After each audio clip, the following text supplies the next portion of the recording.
Hi, I'm picking up. I paused after the Freud one, and now we're going to go and continue on with Erickson. So far we've done G. Stanley Hall and we've done Freud as two perspectives that support the notion that adolescence will be a period of storm and stress. And so too does our next theorist, Erickson, who's been one of the spines of our class. He also believed that there would be um, uh, adolescence would be a difficult time, a stormy and stressful time, but not because of issues of sexuality, but because of issues of identity. At the end of childhood, you're a child. At the end of adolescence, you move into adulthood. And that period of time, depending upon when you end adolescence and begin adulthood, if it's 18, 20, or 21, you're talking about 5 to 7, 8 years at the most, where you're considered a child and then you're looked on as a beginning adult.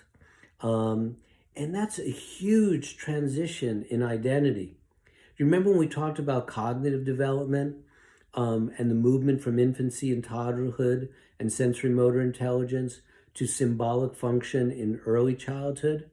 And I said to you, that is the Grand Canyon of change on a mental, cognitive, level. Well, this is the transition from the identity of a child to the identity of an adult in a period of 5 to 7, 8 years, as was traditionally understood. That's the Grand Canyon of social emotional development. That's a big, big change. And it's a difficult change in identity within families. Now, the reason it's difficult is you see this actually. The reasons, if you see a family, with an adolescent, they're having some problems. They really explain very well what the challenge is.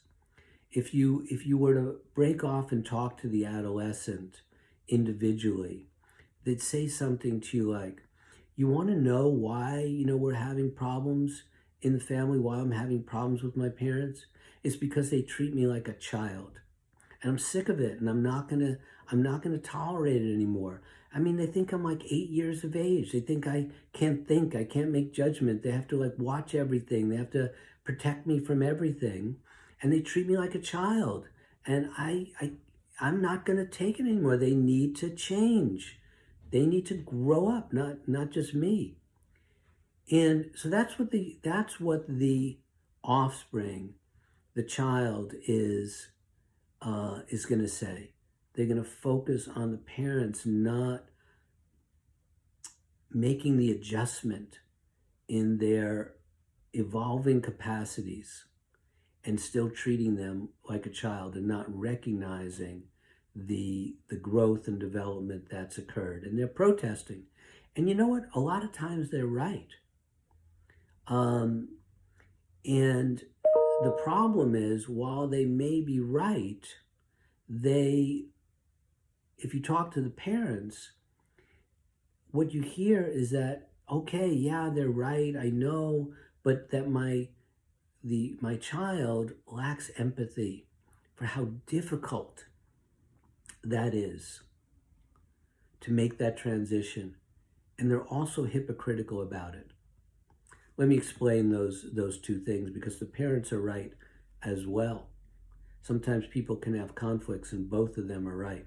So the child is right to push the parents to make an adjustment and a transition from viewing them as a child to beginning to view them as a more mature, adult-like individual. That puts pressure on the parents, and it's difficult, but it's a good challenge. That's one of the best things that children can do, is to challenge you and to force you to confront life. Anyway, so the parents say that the child lacks empathy and is hypocritical. So let's take the empathy part first. One of the hardest things to do in life is to change a intimate relationship, or any significant relationship, from the logic and the dynamics that existed at the beginning of the relationship. Let me give you a couple examples of that, and then I'll apply it to parents and their children. Think of times that you might have been involved in an intense romantic relationship. So a lot of emotional interdependence, and sexuality is probably an important part of that. And then, for whatever reason, you break up and the relationship's not going to continue. It's very hard for those two people who are in an intense and sexual relationship to immediately transition to a comfortable platonic relationship.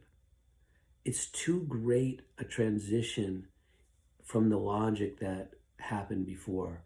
Sometimes it never happens, but if it does happen, it's usually takes both people moving on, having the sexuality either fully or largely resolve itself, each person having their own life again, they may have been in relationships with other people and they've resolved it. And then sometimes, not always, they can go and have a good friendship with someone who they might have had a different relationship with in the past. So you may relate to that challenge. You may have experienced that challenge. And here's another one. Let's take a relationship between a student like yourself and a professor like me. So that's a relationship. It's not an intense emotional relationship, but it is a relationship that has certain roles and responsibilities and certain dynamics. In particular, that there's a power imbalance in the relationship. While I am just a human being and you're a human being, and if we met somewhere for the first time, in line at Whole Foods or something like that, or at a movie or something like that, and we struck up a conversation, you'd be just a person, I'd be a person. We have no power imbalance. I would be older than you, but it would just be two people talking. But in class, we have different responsibilities, and I have to, educate, I have to evaluate, and then you need to, show or demonstrate that you have a certain understanding and awareness of the content area. So I educate, I evaluate, and you demonstrate understanding, and then I apply some numerical number to that. These are our roles within contemporary education. And so the balance of power is much more toward me than it is toward you. Okay? And so we have that imbalance of power as part of our identities in this relationship, and it doesn't even last that long. I mean, even before the coronavirus. So how much time did we spend together? I would come into class, twice a week. I would, do some exercise or a lecture or, arrange a panel or something. It would go on for an hour and a half twice a week. It wasn't like a one-to-one interaction that I had with you. It was you were one of 30 people. So it's not even an intimate, close relationship. And I'm struggling just to know everybody's name when I hand out the quizzes. Now, some people will stop by in office hours or something like that. I'll get to know them a little bit better. But for the most part, it's a relatively short, cordial relationship with an imbalance of power. Okay. So let's say 10 years from now, and that's it. We do this one class, and then you go your way and I go my way. We see each other once in a while at passing by a U-Haul, we say, hi, how are you, etc. And then you graduate and 10 years go by and you're married, you have children, you're, working, you're doing all these kinds of things. You have your own life as an adult and you'll run into me, somewhere because I actually exist, like I am now. I'm in my den here. And, so I exist out of this classroom. So you run into me 10 years from now. 10 years from now, after our superficial role divided relationship. And I'm telling you, because I know this from students who have said this about running into professors years later, that even though time has passed and there were different people and their life is established, they still feel a little bit like a student, and they look at me or the other professor as their teacher or professor. That it's very entrenched. So imagine, given how difficult it is to transition from a sexual, emotionally intense to a cordial, platonic friendship with someone, or how difficult it is to go from the unequal relationship of a student and a professor to an equal relationship, even after years. Think how difficult that is. And now imagine this. Imagine that you're a mother and you gestated in your body, first from a single-celled organism, a little zygote, one cell, and you gestated that cell through your own body, through the child's parasitic relationship to your body. And then you went through and pushed that child out of your body and then fed them through your body for perhaps 6 months, perhaps a year or more. You bathed them, you changed them, you carried them around, till your back ached.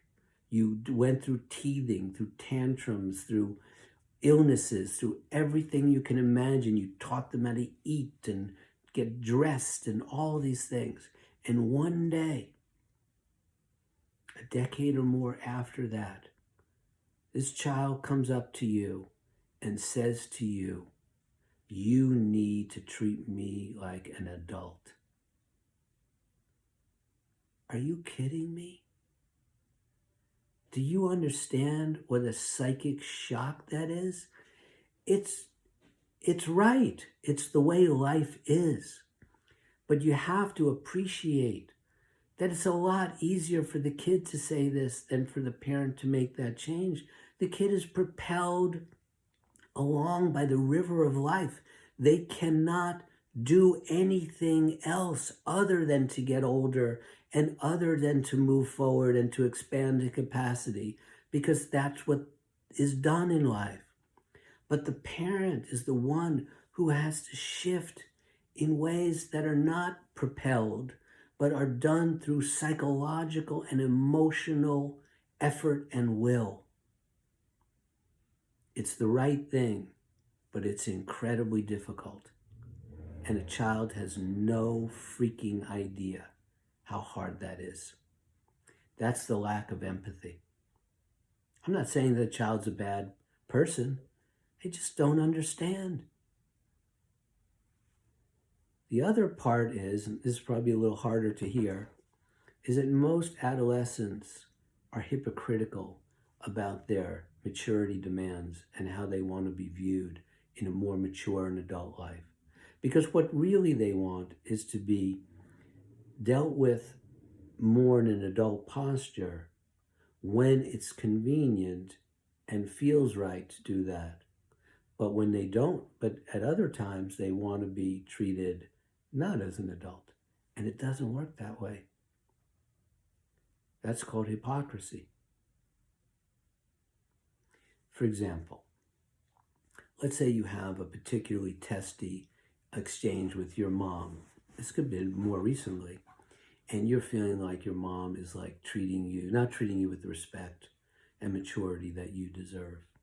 And so you say to your mom, you know what, Mom, I'm going to come home this weekend. Let's say you live within driving distance. I'm going to come home this weekend and we need to have a talk about this because this can't go on.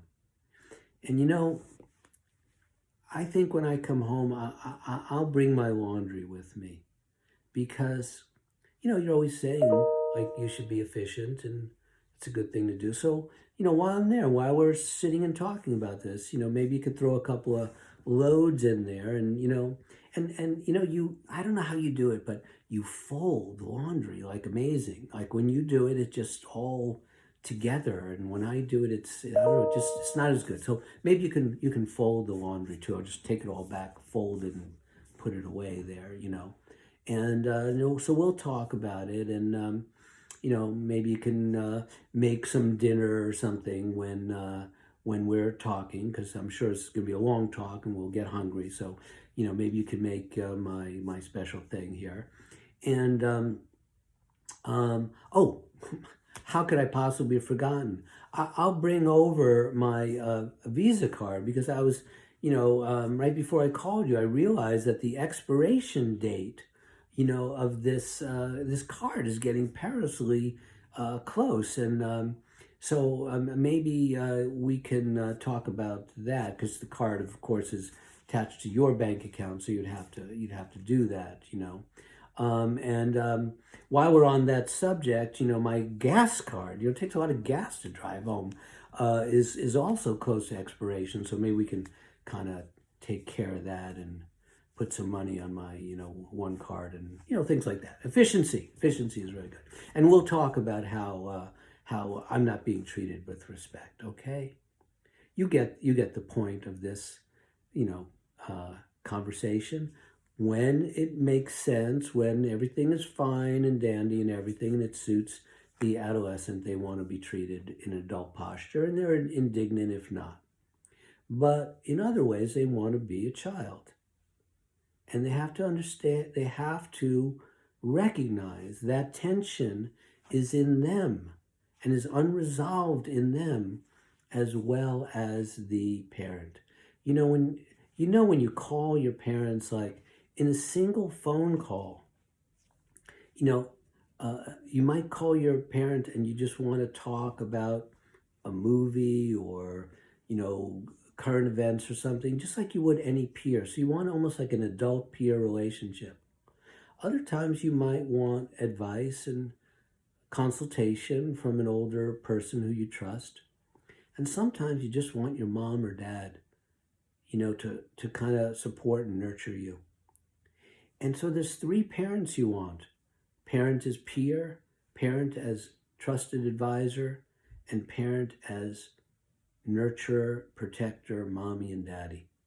And you might shift in one conversation between what kind of parent you want, and woe to them if they miss you, because then it'll be like, whatever, I gotta go. So this is the hypocrisy of the young person wanting so many different things at one time and not owning up to their own contradictions and their own struggles to let go of being a child and to be a mature adult. And this is what Erikson was talking about. This is what's summarized in his word. It's a challenge of identity in the family. Now, leaving behind the psychoanalytic family of perspectives of Hall and Freud and Erikson, all of which are in lockstep about this for different reasons, about this being a period of storm and stress.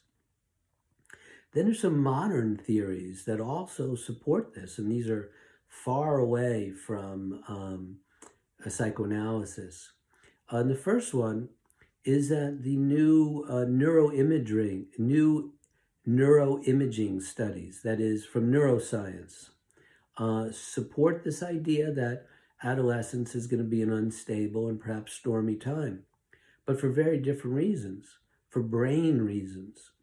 Because it used to be thought or accepted that the brain was fully mature around the age of 18 or 21, in addition to the cultural status that a person gets at 18 and 21. It was kind of underpinned by a belief that the brain was fully mature somewhere around 18 or 21. And that was also actually a better explanation for achieving adult status.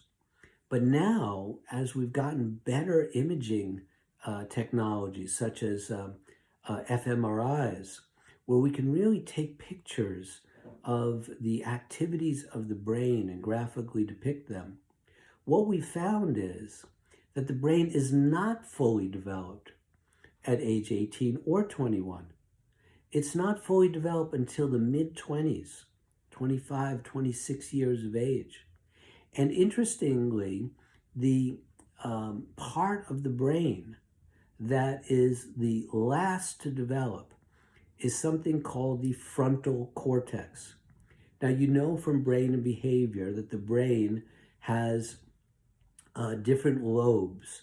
They have the frontal lobe, the occipital lobe, the temporal lobe, the parietal lobe, all these lobes. So one of them, the frontal lobe, is located, get this, in the front of the cortex, and that is the seat of what we call executive function.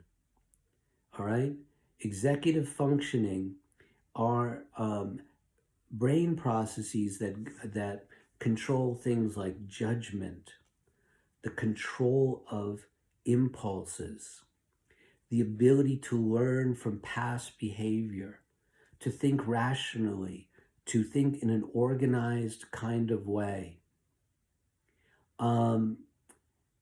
These are things that develop last. And the neuroscientists say that without these kinds of executive functions being solidly established, this is why adolescents do crazy things and do impulsive things and don't think about the context of their actions. And their life can be very disorganized, and their room could be a mess, and their, God forbid, their developmental psychology notes can be a mess, and their schedule can be a mess, because the underlying brain that governs this kind of rational, organized kinds of thoughtful behavior is not fully developed. Now, this leads to the last perspective that supports it, which is the perspective of evolutionary psychology, a new field of psychology that looks at how we act and why it is adaptive from the perspective of natural selection or adaptation. So they've asked the question, they've looked at this neuroscience data, they saw the executive functioning being slow to develop until the mid-20s. And they've asked, why would we select for people whose brain develops slowly in this particular area? Why is that adaptive? Wouldn't it be more adaptive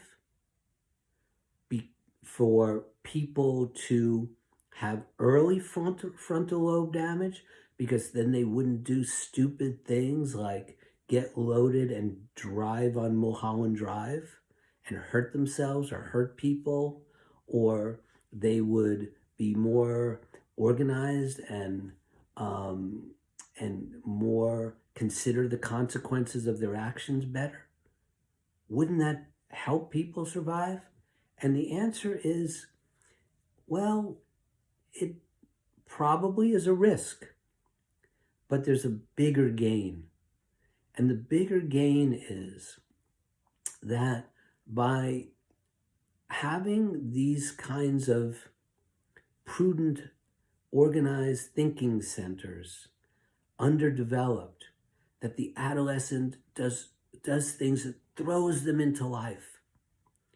And they're forced to then learn on their own and to become an independent thinker and to experience things and learn from them, because you can only learn so much from people who are more experienced.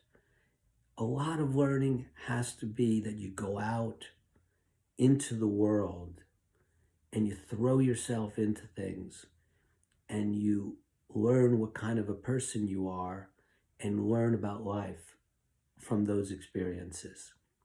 And if we were so careful and cautious and thought about all the consequences of our actions, we might not do that. And we would be diminished oftentimes and not learn and test ourselves as much. So that's the thinking of why, from an evolutionary, adaptive point of view, we are selected for people whose frontal lobe develops slowly. It's for pushing us out in the world and helping us become independent of our parents and making us independent adults and independent thinkers. All right, so those are all of the studies that support this notion of storm and stress. There's one other theory, what I call the broad empirical studies, which have a more modulated point of view. In other words, they say that, yeah, there can be storm and stress, but not always. So what I mean by broad empirical studies are these studies that Freud did and Hall did and Erickson did. These were very intensive studies of clinical cases. So these are not really large N studies. And even the neuroimaging ones are fairly small studies that they're making general conclusions about.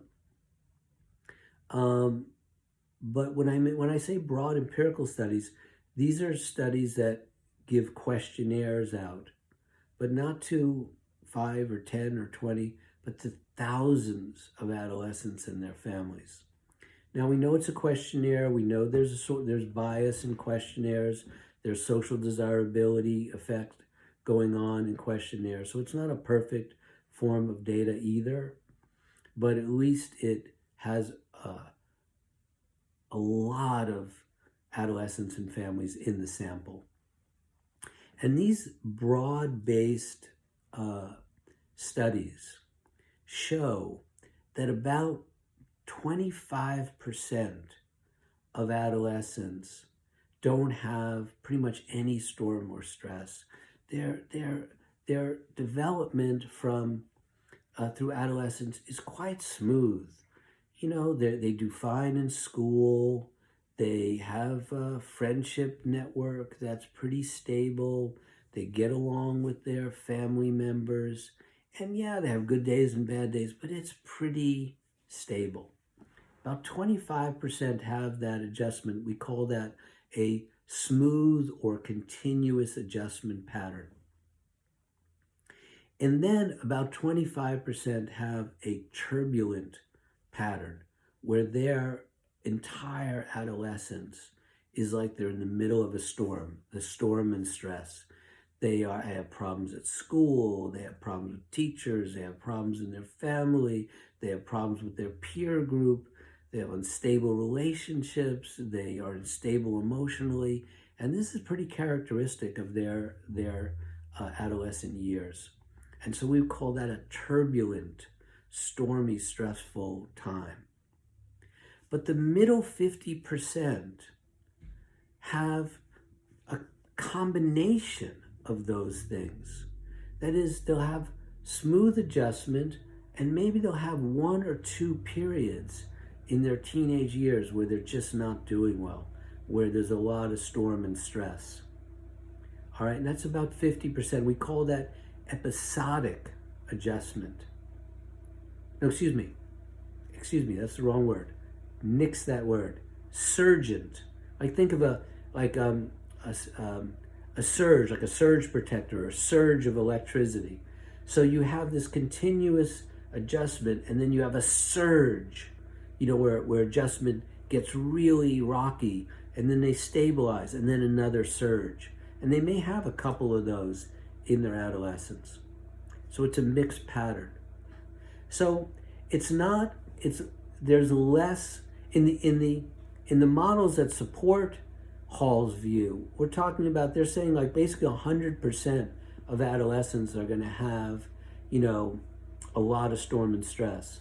And these broad-based empirical studies say, yeah, maybe, 25% have storm and stress, and 50% have periods of storm and stress. But there's also 25% that have smooth adjustment, continuous adjustment, and only a couple of episodes of turbulence. So it's a more modulated, mixed kind of pattern that we're seeing from these big empirical studies. And then finally, our last model, which is very interesting, are cross-cultural models. Because if you look at all the models that we've looked at here, Hall was in the US, Freud was in Europe, Erikson was in both Europe and the US. The empirical studies were mainly in the US, okay? The neuroimaging studies were in the US, but some cross-cultural. But largely, largely all the stuff I've talked about so far comes from a Euro-American kind of perspective. And some people have rightly asked, from a contextual point of view, whether or not these findings would hold up if we examined adolescence as a stage in development in other countries of the world. Would it be universal and non-contextual that adolescence is a period of storm and stress, as many of these people are suggesting? Or would we find cultural differences? And the cross-cultural investigations have actually found differences in adolescent social emotional development across different countries. And the main conclusion of these cross-cultural investigations are that we only see adolescence as a period of storm and stress in countries that have advanced economies and are advanced in technology. In other words, countries that are highly industrialized or in a post-industrial economy, like the United States, that is a computer-oriented economy, that these countries show a lot of instability among their adolescent population. But countries that are agricultural or nomadic tribal countries, we don't see it. We don't see the pattern that I'm describing here. So you probably learned this in high school, that there are 4 types of societies. There are hunter-gatherer societies that go around, and they hunt berries and nuts and hunt animals and things like that. And they just are nomadic tribal societies, and that's how they survive. And then the next level of society are agrarian societies. They herd they raise livestock, and they grow food, and that's how they live in the farming communities, agrarian societies. And there are many societies in the world. There are not that many tribal societies and hunter-gatherer societies. There are actually very few. But there are many countries of the world that their primary economy is agrarian. And then there are a lot of countries that are industrial. And then there are countries that are more technologically advanced, more computer information societies, which make money by not by, hunting and gathering or growing crops or even manufacturing. They make money by doing what I'm doing, which is, transferring information through digital sources. That's what most people, do to underpin their life in a post-industrial society. And that's what most of you will be doing in one form or another. You'll be transferring information. In these industrial and post-industrial information societies, that's where you have the problems with adolescence. Now, why is that? Why would hunter-gatherer and agrarian societies not have problems with adolescence, and industrial and post-industrial societies have a lot of problems, have the storm and stress? Well, here's the thinking. There's two reasons. One is that in hunter-gatherer societies and agricultural societies, these are labor-intensive societies. They need workers. They need people to go hunt. They need people to gather. They need people to plant. They need people to harvest. They need people to watch the livestock. It's a very labor-intensive form of economy. They don't have problems finding jobs for people. They have jobs galore. And so when somebody gets physically and mentally mature, which happens, earlier in life than we want to acknowledge, they just consider them an adult. They send them on some rite of passage kind of thing where they hunt or they harvest. A lot of times there's a sexual initiation part of it. And after that's over, they become adults in the community and given respect. But in industrial, and especially post-industrial society, which is automated and increasingly run by robots and artificial intelligence, we don't need that many human workers. In industrialization, the machines do most of the work, and every year they do more of the work. Like Facebook is a huge company. They're a huge company with like a few thousand full-time employees. General Motors had hundreds of thousands of employees. But, somebody joins Facebook, do they have to hire somebody? Like GM had to hire somebody if they made new cars? No. Facebook could scale up infinitely with very few additional laborers. So you can have profitability in massive amounts just by scaling these digital platforms. You don't need more workers. This is the big problem of our time. So what do you do when the productive work of society can be done increasingly by machines? Well, what you do is you cut the labor supply. The first thing you do is you create retirement. Do you think for most of human history, the 250,000 years that Homo sapiens have roamed the earth, that we had a period of time called retirement? No. You know what retirement has been for most of human history? You go out in the field, you go on a hunt, you go in a mine or a mill, and you die.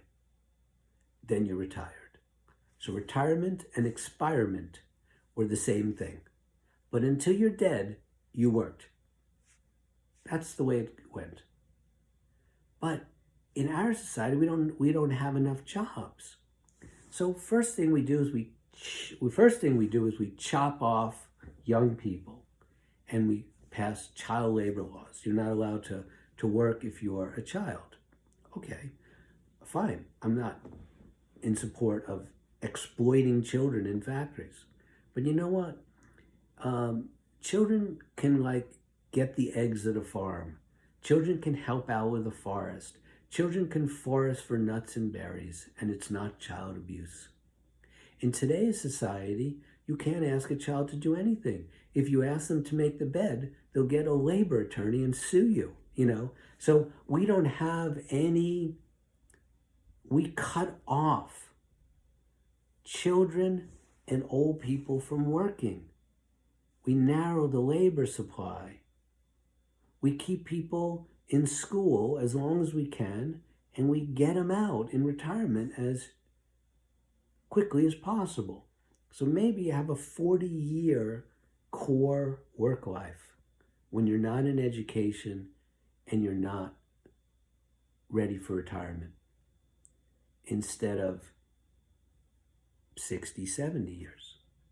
So that's one reason that there's adolescent conflict, because the adolescent is kept in a holding pattern developmentally, when intellectually they're at the height of their abilities. They're already in formal operations. They can already think. In fact, in information technology, adolescents know more than the people running the companies. That's never happened before, that the younger generation knows more than the older generation that's supposed to guide them in the primary technology of the society. It's never happened before. So the adolescent physically is at the top of their game. So how do you feel being physically fully developed and mentally fully developed and fully developed in the technology of the society, and you have to sit in a freaking classroom listening to me? So it's that tension about being fully developed and not having a place in society. That's part of this craziness. The second reason that there's tension with adolescents in these new highly technological societies is because there's a principle of social development, which is that the more advanced a society is technologically, like ours, the faster changes occur. The higher the technological sophistication, the faster things change. You can see that in our society, how fast things are changing. Now, if things are changing very slowly, then the experience of different generations is very similar. If you were born in 1800 or 1840, you probably have the same life as somebody born in 1740, or very similar, an agrarian life. You'd understand each other. But look at the life of your grandparents or even your parents and the lives of somebody born today. It's like they might as well be on Mars. That's how fast things are changing. So when a society changes faster and faster, the difference in experience between young people and older people gets wider and wider and wider. And they don't understand each other, so they're in conflict. So in a shorthand way, it expands the generation gap the faster the society develops. All right, so this is a bunch of things to think about. You see, it's interesting. You have all these different perspectives on social emotional development, and hopefully you found some of those interesting. Okay, so this concludes the lecture part. I'm going to be working on getting them up to YouTube, and I'll be sending you some links. And I have one more video to shoot, which is preparing you for the quiz and panels and exams through the completion of this section of the class at the end of March. That'll be a shorter video, and I will do that either later tonight or tomorrow. Okay, signing off. Goodbye.